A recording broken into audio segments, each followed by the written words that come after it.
അടുത്ത കാലത്തായി ഇന്ത്യൻ വ്യോമസേനയുടെ റഫാൽ യുദ്ധവിമാനങ്ങളിൽ ഉപയോഗിക്കുന്ന അത്യാധുനിക എക്സ്ഗാർഡ് ഡീകോയ് സിസ്റ്റത്തിനെക്കുറിച്ച് വാർത്തകൾ വന്നുകൊണ്ടിരിക്കുന്നു. ഇതിലെ ഏറ്റവും പുതിയത് ഇന്ത്യ ഈ ഇസ്രായേൽ നിർമ്മിത സംവിധാനം കൂടുതലെണ്ണം വേഗത്തിൽ സ്വന്തമാക്കുന്നു എന്നതാണ്. നമ്മുടെ ഓപ്പറേഷൻ സിന്ദൂറിൽ ഈ സിസ്റ്റം വളരെ സമർത്ഥമായി ഉപയോഗിച്ചിരുന്നു. ഇനി എന്താണ് ഈ എക്സ്ഗാർഡ്? എന്തുകൊണ്ടാണ് ഇത് ഇന്ത്യയുടെ മിസൈൽ പ്രതിരോധത്തിനും വൻ മുതൽക്കൂട്ടാകുന്നത്? നമുക്ക് നോക്കാം. എക്സ്ഗാർഡ് എന്നത് ഇസ്രായേലിൻ്റെ റഫാൽ അഡ്വാൻസ്ഡ് ഡിഫൻസ് സിസ്റ്റം നിർമ്മിച്ച AI പവേർഡ് ടോഡ് ഡീകോയ് സിസ്റ്റമാണ്. ഇത് ഇന്ത്യയുടെ റഫാൽ യുദ്ധവിമാനങ്ങളിൽ സജ്ജീകരിച്ചിരിക്കുന്നു. ഈ 30 കിലോഗ്രാം മാത്രം ഭാരമുള്ള ഈ ഉപകരണം വിമാനത്തിൻ്റെ പിൻഭാഗത്തെ ഒരു പേലോഡിൽ സൂക്ഷിക്കുകയും ആവശ്യമുള്ളപ്പോൾ വിന്യസിക്കുകയും ചെയ്യുന്നു. എക്സ്ഗാർഡിൻ്റെ ഏറ്റവും വലിയ പ്രത്യേകത ഇത് റഫാൽ വിമാനത്തിൻ്റെ റഡാർ സിഗ്നൽ പകർത്തി ശത്രുവിൻ്റെ മിസൈലുകളെ വ്യാജ ലക്ഷ്യത്തിലേക്ക് ആകർഷിക്കുന്നു. ഫൈബർ ഒപ്റ്റിക് കേബിളിലൂടെ വിമാനത്തെ ബന്ധിപ്പിച്ചിരിക്കുന്ന ഈ ഡീകോയ് റഡാർ ഗൈഡഡ് മിസൈലുകളിൽ നിന്ന് വിമാനത്തെ സംരക്ഷിക്കുന്നു. ഇത് ശത്രുവിൻ്റെ വിമാനത്തിൽ നിന്നോ ഭൂമിയിൽ നിന്നോ കടലിൽ നിന്നോ വരുന്നവയാണെങ്കിലും ശരി. മറ്റൊരു പ്രത്യേകത ഇത് വീണ്ടും വീണ്ടും ഉപയോഗിക്കുകയും ചെയ്യാം. ഈ അടുത്ത കാലത്തായി ഇന്ത്യയും ഈ ഉപകരണത്തിൻ്റെ ശക്തി പ്രയോജനപ്പെടുത്തുന്നുണ്ട്. നമ്മുടെ ഓപ്പറേഷൻ സിന്ദൂറിലെ എക്സ്ഗാർഡിൻ്റെ പ്രകടനം ലോകശ്രദ്ധ നേടിയിരുന്നു. പാകിസ്ഥാൻ തുർക്കിയിൽ നിന്ന് വാങ്ങിയ ഡ്രോണുകളും ചൈനയിൽ നിർമ്മിച്ച മിസൈലുകൾ ഉപയോഗിച്ച് ആക്രമണം നടത്താൻ ശ്രമിച്ചിരുന്നു. എന്നാൽ ഇന്ത്യൻ റഫാൽ വിമാനങ്ങൾ എക്സ്ഗാർഡ് ഉപയോഗിച്ച് ഈ ഭീഷണികളെ വിജയകരമായി തടഞ്ഞു.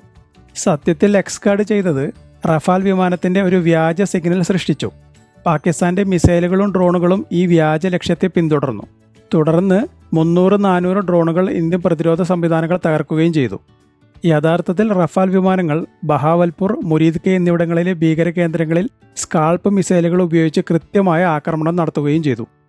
ഇതുകൊണ്ടായിരിക്കും പാകിസ്ഥാൻ ഇന്ത്യയുടെ റഫാൽ വിമാനങ്ങൾ തകർത്തതായി തെറ്റിദ്ധരിക്കുകയും വാർത്തകൾ കൊടുക്കുകയും ചെയ്തതിനു പിന്നിലെ രഹസ്യമെന്ന് അനുമാനിക്കാം. പിന്നീട് ഇസ്രായേൽ ഇറാൻ യുദ്ധവും വിതരണ ശൃംഖലയിലെ തടസ്സങ്ങളും എക്സ്ഗാർഡിൻ്റെ ഡെലിവറി വൈകിപ്പിച്ചിരുന്നു. എന്നാൽ ഇന്ത്യ ഇപ്പോൾ ഈ സിസ്റ്റത്തിൻ്റെ വിന്യാസം വേഗത്തിലാക്കാൻ ശ്രമിക്കുകയാണ്.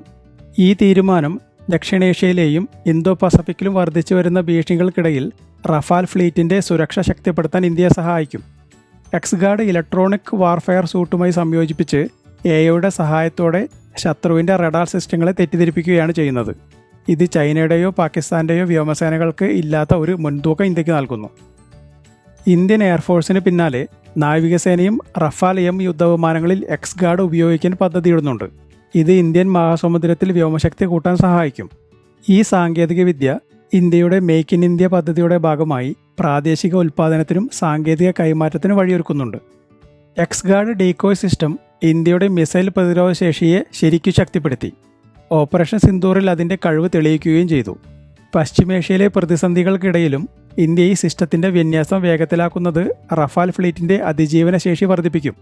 കൂടാതെ AI ഉപയോഗിച്ചുള്ള ഈ സാങ്കേതികവിദ്യ ശത്രുവിൻ്റെ ആക്രമണങ്ങളെ തടയാനും ഇന്ത്യൻ വ്യോമസേനയെ ഒരു പ്രധാന ശക്തിയാക്കാനും കഴിവുള്ളതാണ്. ഇനി ഈ വിഷയത്തെക്കുറിച്ചുള്ള നിങ്ങളുടെ അഭിപ്രായങ്ങൾ കമൻ്റായി രേഖപ്പെടുത്തൂ.